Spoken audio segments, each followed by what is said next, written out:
But అప్పుడు ఒక stardom అనేది అసలు ఎలా ప్రాసెస్ చేసుకునేవారు అండ్ దాన్ని ఎలా ఎంజాయ్ చేసేవారు అసలు?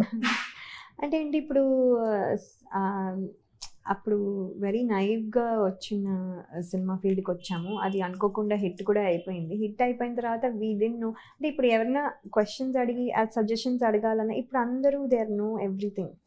They come prepared, they know more than what I would probably know. అలా అంత నాలెడ్జ్‌తో వస్తున్నారు. అప్పుడు we didn't know anything. So ఇప్పుడు హిట్ అయిన తర్వాత ఎలాంటి సినిమాలు చేయాలి అసలు?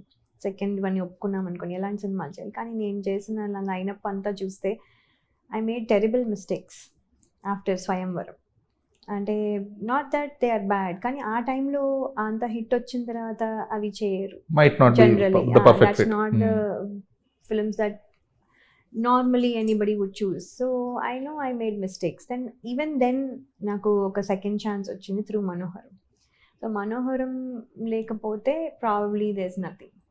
అంటే Swayamvaram gave me the first thing but break, but I did not know how to use that. So then Manoharam came, నా మిస్టేక్స్ అన్ని కరెక్ట్ చేయడానికి మనోహరం కేమ్. తర్వాత మనసున మహారాజు కేమ్. సో ఇవన్నీ ఏంటంటే ఇవన్నీ నన్ను స్ట్రాంగ్ క్యారెక్టర్ చేయడానికి, తర్వాత ప్రేమించు మధ్యలో ఏమొచ్చినా కూడా, సో మధ్యలో ఇవన్నీ నిలబెట్టాయి.